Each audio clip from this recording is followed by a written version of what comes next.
하나님의 진노가 불의로 진리를 막는 사람들의 모든 경건하지 않음과 불의에 대하여 하늘로부터 나타나나니. 지난 시간에는 하나님의 진노에 대해서 살펴봤죠. 오늘은 이어서 뒷부분에 있는 내용을 살펴보겠습니다. 지금 하나님께서 누구를 대상으로 진노를 하고 있습니까? 한번 구절을 보십시오. 불의로 진리를 막는 사람들이죠. 이런 사람들을 향해서 하나님께서 진노를 드러내고 계세요. 그러면은 그들의 어떤 죄악 때문에 하나님께서 진노를 하고 있습니까? 보시면 두 가지가 나타나고 있죠. 하나는 모든 경건하지 않는 죄, 그리고 불의, 두 가지입니다. 자, 여기서 먼저 경건하지 않는 죄라는 것은 하나님께 대한 신앙적인 범죄를 이야기합니다. 그리고 불의는 인간들 사이에 발생하는 도덕적인 범죄를 의미하는 거예요. 그러니까 우리 인간들이 누구든지 간에 하나님께 죄악을 범한다고 할 때 이 신앙적인 죄와 도덕적인 죄, 다시 말해서 하나님을 향한 수직적인 신앙과 또 우리 사람들 사이에 수평적인 신앙의 이 양자 모두를 포함하고 있다는 것을 우리가 알 수가 있습니다. 하나님께서 이 두 가지 방향에 우리의 삶을 보시고 다 진노를 하신다는 거예요. 자, 이런 것을 볼 때 저와 여러분, 우리들의 신앙의 약한 부분들이 어떤 것일까 생각을 해봐야 합니다. 특별히 교회 안에서 신앙생활을 하는 저와 여러분, 우리 모든 성도들의 삶을 볼 때 대부분 다 똑같죠. 수직적인 신앙과 수평적인 신앙, 하나님을 향한 신앙적인 부분과 사람들 사이의 도덕적인 부분에 있어서 항상 한쪽으로 치우쳐져 있다는 것을 우리가 생각을 해보게 됩니다. 예를 들면 어떤 사람은 하나님과 개인적인 신앙은 좋아요. 칭찬받을 만합니다. 근데 뭐가 약하죠? 성도들과의 관계는 어려움이 있는 거예요. 그런 신앙 좋은 사람이 있습니다. 하나님과 자신 사이에 늘 예배드리고 말씀 개인적으로 읽고 기도하는 이런 부분들은 전혀 문제가 없어요. 근데 그런 분들이 주변의 성도들과 함께 교제를 하고 또 교회에서 일을 하고 어울리는 부분에 있어서는 좀 어려움이 있는 거예요. 이런 사람들이 있습니다. 또 그런 반면에 어떤 성도들은 사람들과의 교회 안에서 관계는 참 돈독합니다. 늘 잘 지내요. 누구하고든지 간에. 근데 문제는 신앙 체험이 없어요. 개인적인 신앙에 있어서 참 약합니다.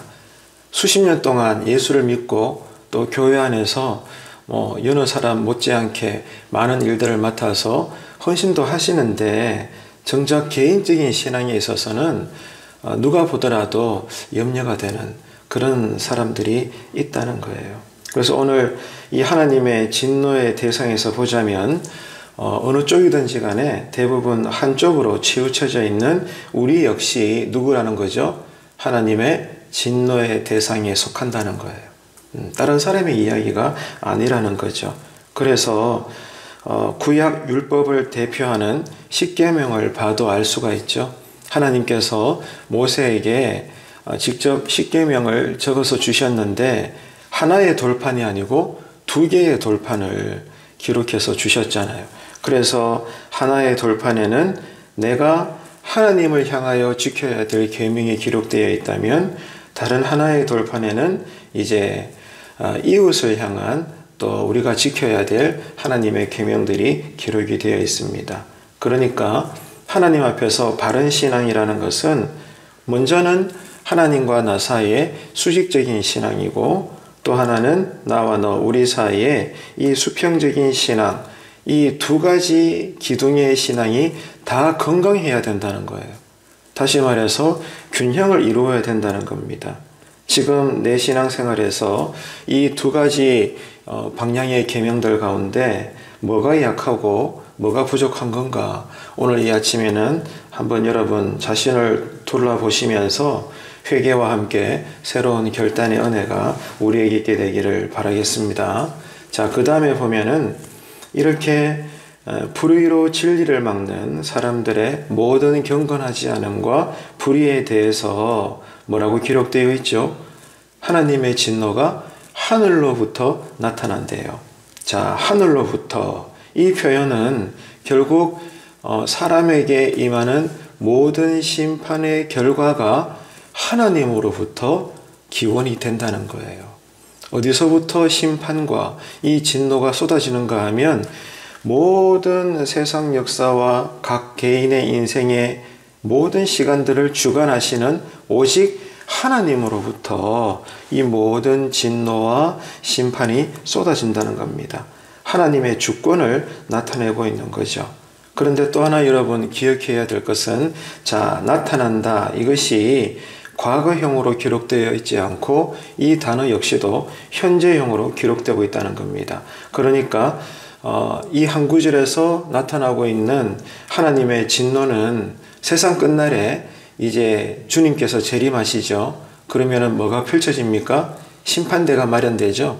그래서 이제 우리 모든 창조로부터 주님 재림하시는 그 순간까지 이루 헤아릴 수 없는 수많은 이 세상에 하나님께서 존재하게 하신 모든 인간들 한 사람 한 사람이 그 심판대에 서서 하나님으로부터 이제 저울을 우리가 달아보게 됩니다. 심판을 받게 되죠.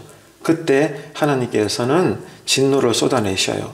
근데 여기서 지금 나타나고 있는 하나님의 진노가 하늘에서부터 이제 내려오는데, 이 하나님의 심판과 진노가 세상 끝에 드러나는 그 심판만을 의미하지 않고 어제처럼 오늘도, 그리고 오늘처럼 내일도, 날이면 날마다 현재에도 하나님의 변함없는, 멈추지 않는 신실하신 하나님의 진노가 우리들에게 보여진다는 거예요. 이 사실을 오늘 이 한 구절이 우리에게 말씀해 주고 있는 겁니다.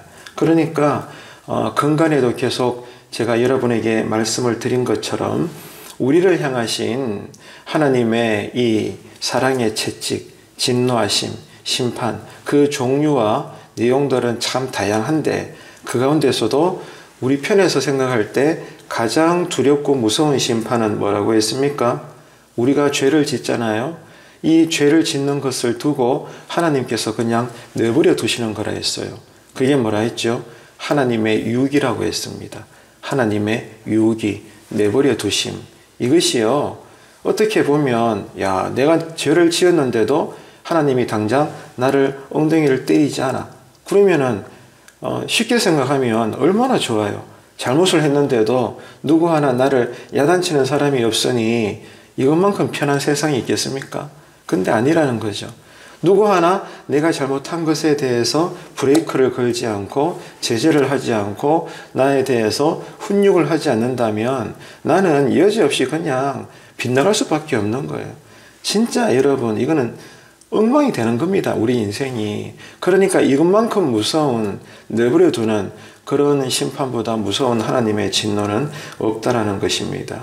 자, 하지만 오늘 구절에서 기록되고 있는 이 하나님의 진노는 어제도 오늘도 내일도 우리 삶에 구체적으로 보여지시는, 그렇게 임하시는 하나님의 채찍이에요. 이것을 우리가 꼭 기억을 해야 합니다. 그래서 신자가 죄를 안 지으면 좋지만 우리가 연약하다 보니 오늘 또 우리의 마음과 생각에서부터 하나님이 싫어하시는 그러한 죄를 가지게 될 것이고, 우리의 언행을 통해서도 오늘 또 우리가 여러 가지 자범죄를 짓게 될 텐데, 이 죄로 인해서 하나님으로부터 오늘 또 우리가 신실하신 하나님의 사랑의 채찍을 맞는다면 어떻게 여겨야 돼요? 맞을 때는 아프죠. 하지만 그럼에도 불구하고 감사해야 합니다. 아프지만 감사해야 돼요. 왜냐하면 그럼으로써 우리가 회개할 수 있다 이 말입니다. 하나님이 나를 죄를 지을 때마다 때리지 않으면 내가 회개할 필요가 없는 거예요. 그렇죠?